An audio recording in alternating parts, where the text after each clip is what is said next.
Right, so yesterday I did Wrexham, borehamwood through the gate because it's behind closed doors, and I didn't pay for the stream. I have said it before, I'm not going to pay for the streams. I don't think that it's right that they've done what they've done. The league did say they wouldn't start without fans. The club said they wouldn't start without fans.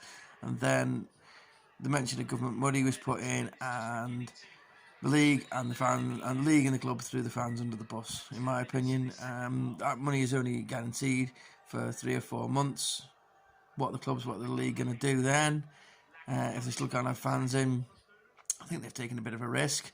I think they've just saw the pound signs and gone for them. I also don't believe in the streaming thing because I don't think they'll ever get it back. I think people are letting their guard down here. I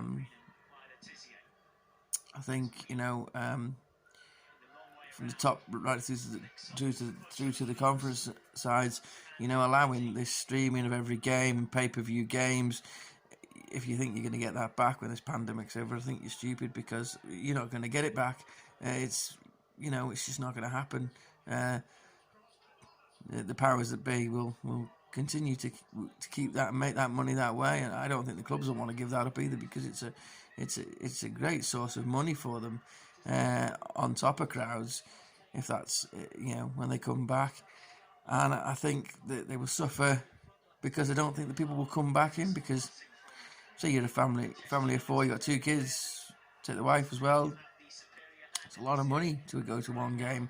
When you sit at home in the warmth and watch it on the TV for a tenner or whatever. Don't tell me that's not going to be appealing in the middle of the winter, because it is. You don't have to buy the pies, you don't have to buy the beer, you don't have to take the car, you don't have to pay for the car park, whatever. You don't have to sit in the cold. You just sit in your house and watch it. Don't tell me that's not going to have an appeal for people on a long basis, and then those people are going to become distant from the club, really, because they're not there. It's not a physical thing, and then that club will start doing rubbish, which most clubs will. Let's face it, most clubs aren't successful, and then people will start losing interest and think, "Oh, well, I could buy that game tonight, but I haven't been to see whatever club for so long, and there's a big Champions League game on. I'll watch that instead." And then you don't watch one. You think, well, I didn't buy it last week and I didn't miss it. I'm not going to buy it next week. And you'll lose people.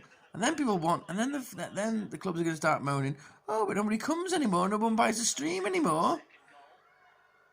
We need money."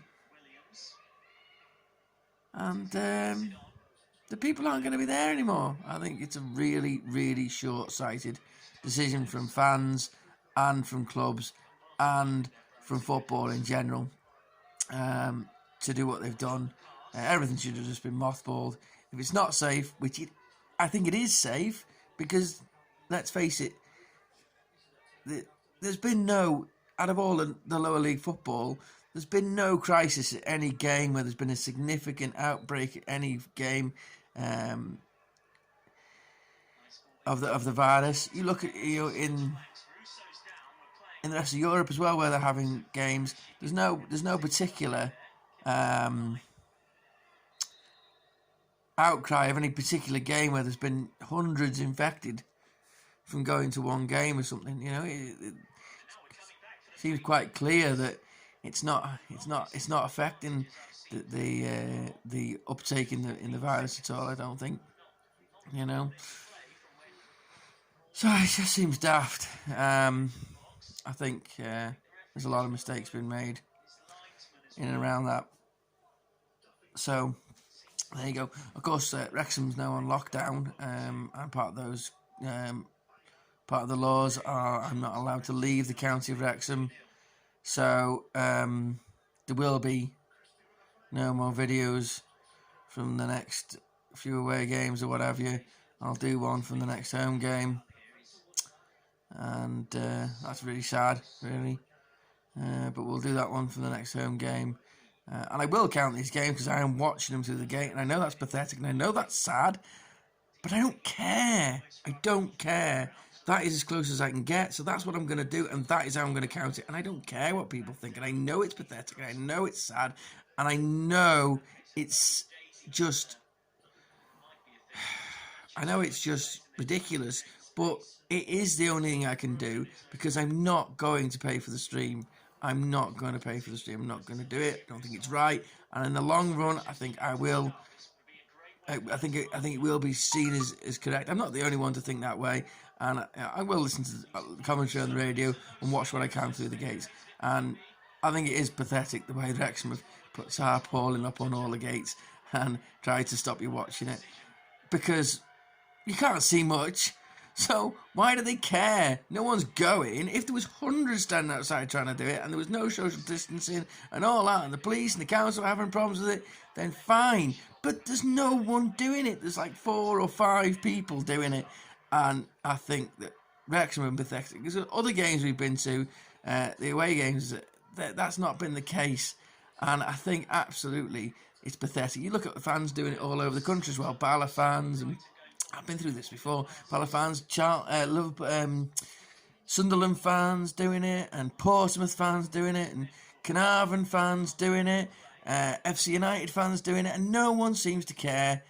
There's a couple of people doing it, watching it. You know, I've not seen any more than about 10 at any ground doing it. But Wrexham, I think you're pathetic for doing what you've done. I might be pathetic for watching it, but you're being equally pathetic. So there you go. So we'll keep on doing that. Can't talk too much about the away games because that's illegal. So there we go. But we'll keep on doing the home games and do what we can in the meantime.